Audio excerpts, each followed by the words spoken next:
Fala, investidor! Seja bem-vindo de volta ao Investpedia. Seja bem-vindo para mais um vídeo. E me permita estar com essa camisa hoje porque o Bota já subiu. Geralmente eu venho aqui mais arrumado, mas hoje eu não contive a minha alegria. Antes de mais nada, eu queria falar que eu não sou analista de valores imobiliários. Tudo que eu falo aqui é apenas um estudo, não constitui nenhum tipo de recomendação de compra e venda.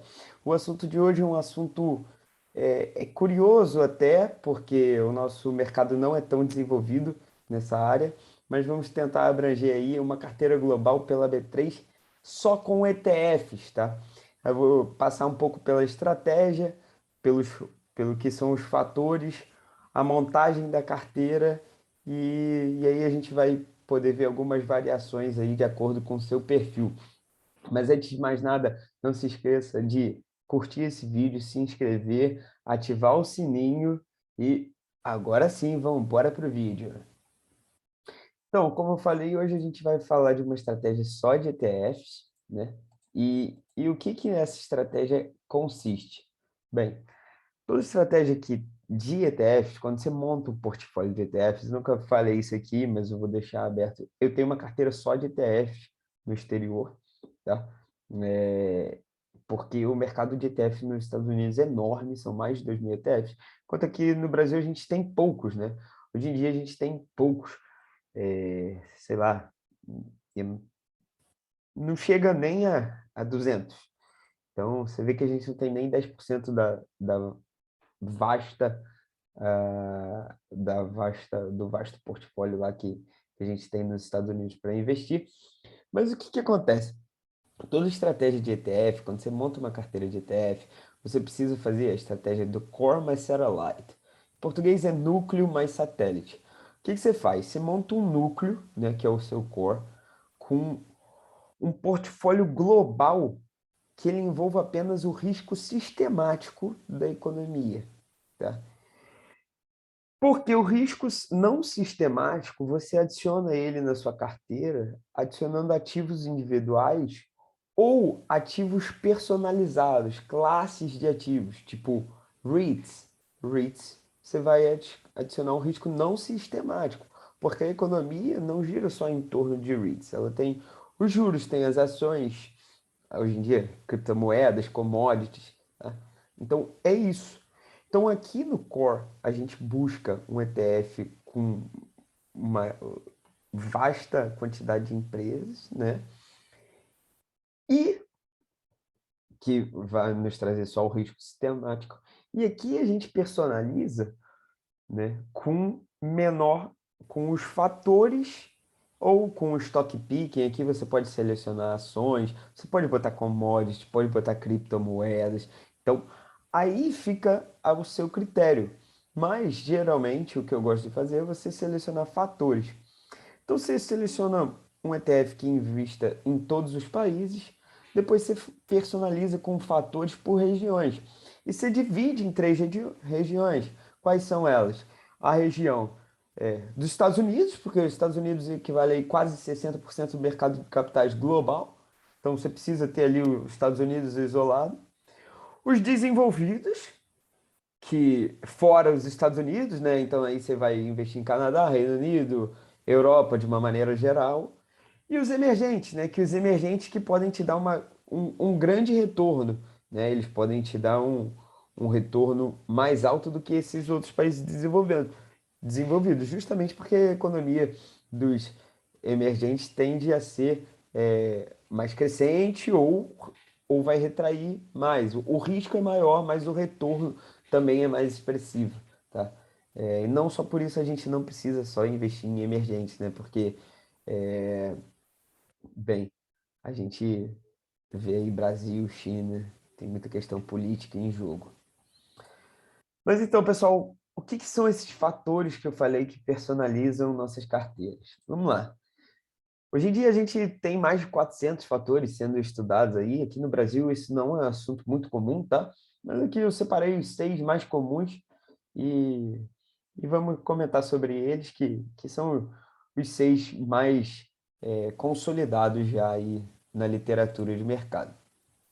Então, eu vou seguir a ordem aqui está em inglês, mas aqui eu já deixei em português, vou dar um zoom aqui para a gente acompanhar melhor. Então, o fator volatilidade, o que ele faz? Ele procura ações com beta abaixo da média, tá? Ações que variem mais que a média, tá? Ações que podem vir a performar melhor. E o que é o fator yield? O fator yield são ações com dividendos acima da média, tá? Vão ser aquela ação que é boa, pagadora de dividendos. Se você gosta disso, esse é um fator que você procura nas suas análises sem você saber que está procurando ele, tá? O que é o fator qualidade? O fator qualidade são aquelas ações de empresas com caixa saudável, ou seja, ele tem um alto return on equity, né? Retorno sobre patrimônio líquido, ele tem um lucro estável, ele tem baixa dívida, são empresas que performam bem, que você já sabe que elas estão saudáveis financeiramente falando. O que é o fator momento, pessoal? O fator momento são aquelas ações com tendências bem definidas. Esse é o fator da análise técnica, tá? Você analisa a tendência, tá? Quando ela entra em alta, ela reage bem à alta. Quando ela entra em baixa, ela reage bem à baixa. Aquelas ações que não tem muita lateralização, elas realmente respeitam a tendência que elas se encontram, tá? Quem que é o fator valor? Esse aqui, particularmente, é o que eu mais gosto, tá? É o que eu sempre procuro botar na minha carteira de ETF aí. Bem, o fator valor são ações que estão descontadas em relação ao seu valor intrínseco. Então, você pega ações com PL baixo, PVP baixo, EV, EBITDA, e aí cada ETF vai ter seu critério. Aí você tem que entrar no site, ver, procurar, entender quais métricas que eles usam. Tem ETF que usa a métrica só do EV, EBITDA, tem ETF que usa PL, PVP. Então, cada ETF vai ter seu critério para escolher sua ação, mas é importante que esses critérios sejam bem definidos, que eles não sejam subjetivos, tá? Isso é o mais importante dentro de um ETF, para você ter um guidance, né? Um guia da sua carteira. E o fator tamanho é outro fator que eu gosto muito, tá? Ele procura investir em ações de menor capitalização, ou small caps ou micro caps, né? Que são ações que têm maior risco, porém, se tem maior risco atrelado, tem possível maior retorno. Então, esses são os 6 principais fatores. Eu gosto muito dos 2 últimos, tá? Minha carteira de ETF tem bastante dos 2 últimos e distribuído por região, né? Como eu falei, 3 regiões: Estados Unidos, internacionais fora dos Estados Unidos e emergentes. E como que eu montaria uma carteira global aqui no Brasil? Seria isso possível? Eu falei para vocês que a gente tem pouco ETF à nossa disposição. De fato, é difícil, tá? Eu tive que procurar bastante aí, mas acho que dá para montar uma carteira legal, tá? Isso aqui eu vou falar ou de ETFs ou de BDRs, tá? Os ETFs são aqueles fundos negociados em bolsa, né? E os BDRs representam um papel que ele pega, né, esse seu dinheiro investido e investe na cota original do ETF. Então, o que significa? Eu tenho um papel aqui, um recibo no Brasil, ele pega esse dinheiro que eu investi e vai lá e investe no ativo original. Isso aqui, essa carteira global é para quem ainda não quer se expor lá fora, seja por risco tributário, seja porque ainda não se sente confiável, né? Não entende muito do câmbio, se acha que vale a pena trocar o câmbio. Sempre vale a pena trocar por dólar, tá? E aqui eu tô falando uma opinião própria, sempre vale a pena. O dólar tende a valorizar frente ao real aí no longo prazo, sempre. Mas com tudo que a gente já discutiu até agora, o que que a gente pode avaliar de fato? Vamos lá. Quem que seria o nosso núcleo? Aqui no nosso núcleo, a gente pode trazer 3 opções. Ou o World 11, que nada mais é que um ETF que replica o VT, né, o Vanguard Total, ou ACRI 11 ou BACW 39. O ACRI 11 e o BACW 39 são a mesma coisa, tá? O é BDR, o BACW 39 é o BDR, o ACRI 11 é um ETF, né? E o que que eles são? Eles compõem o nosso núcleo. Eles tentam investir numa base neutra em todos os países, como eu falei, tá? E o que que o ACWI, essa sigla, né? ACWI é All Country World Index. É um índice com ativos, né, de todos os países. E qual que escolher? Bem, se a gente olhar para o gráfico aqui ao lado, você vê que o retorno deles, aí de 2013 até 2018, em 5 anos, é muito parecido. Eles andam muito parecidos. Então, qual que você escolhe? Você escolhe o que tem menor custo de administração. Seja lá fora, seja aqui, o que tem menor custo de administração é o World 11, que lá fora é o VT, tá? É VT. Então, para cá, para compor seu núcleo, você pode botar o World 11 com 30% aí da sua carteira, tá? Então, aqui você teria um custo de 0,3%. Pessoal, sempre procure investir em ETF com custo menor que 0,5%, porque isso aqui é o ano, mas já é descontado na cota, tá? Só que, ao longo dos anos, se você vai investir para 25, 30 anos, isso aqui vai corroer seu capital. Então, quanto mais baixo, quanto menos isso aqui corroer seu capital, melhor, tá? Não tem como fugir, tá? Não tem como fugir disso aqui, desse custo de administração, mas tem como você evitar ao máximo que isso te custe muito. Bem, como eu falei, eu gosto muito do fator tamanho e do fator valor. E no fator tamanho, quem que eu escolheria? Bem, a gente só tem uma opção, que é para os Estados Unidos, aqui no Brasil, né? Que é o BIJR 39, tem um custo baixíssimo. Eu botaria 10% nele. Ele investe no S&P 600, tá? Para quem não sabe, o S&P 600 são as 600 small caps lá dos Estados Unidos. Então, você está bem exposto ao fator tamanho aqui. Com relação ao fator valor, que são aquelas empresas descontadas em relação ao valor intrínseco, você pode escolher o BIV 39. Também é só dos Estados Unidos, tá? Então, a gente não tem opção de fator valor e fator tamanho aqui na nossa bolsa para investir aqui. Lá fora a gente tem isso já, mas aqui no Brasil a gente ainda não tem essa opção, tá? Então, você pode botar aí esse fator valor aí nas empresas do S&P 500, pagando aí um custo de 0,18%, uma porcentagem de 10%. Você pode botar o fator volatilidade também, com o BUS M39, um custo de administração até baixo e 10% da carteira também. Como a gente não tem fatores personalizados para a Europa e emergente, a gente precisa investir pelo menos num deles para equiparar o tamanho das geografias, porque a gente aqui estaria muito exposto só aos Estados Unidos. Então, você pode escolher aqui o BL 39, com baixíssimo custo de administração. Existe também o Europe 11, né? Aqui tudo em maiúsculo, vou corrigir aqui.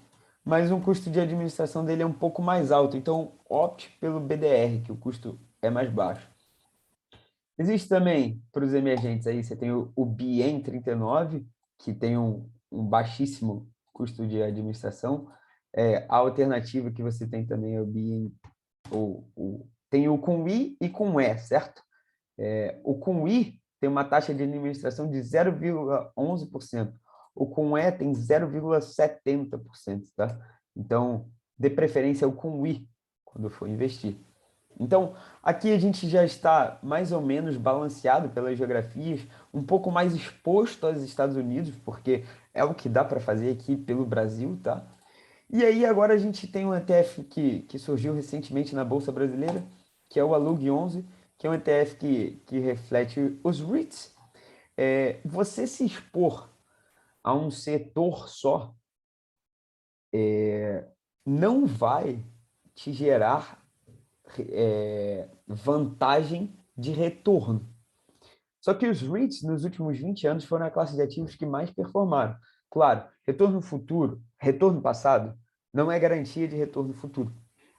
Só que é uma classe que vale a pena a exposição. Aqui no World 11, né, você já está exposto a REITs. Se você quiser aumentar essa exposição, faça isso com 5%, 5 a 10% do seu capital. Aqui é só uma porcentagem que eu coloquei fictícia, e aí você que tem que estar apto ao risco, você tem que saber seu nível de risco, né, para investir. Então, eu botei 5%, você pode botar 5 a 10% aí, e você vai se expor mais à classe de REITs. Se você gosta também, você pode se expor às criptomoedas, tá? Com o hash 11. O custo de administração é muito alto desse ETF, muito alto, mas não tem para onde fugir, tá?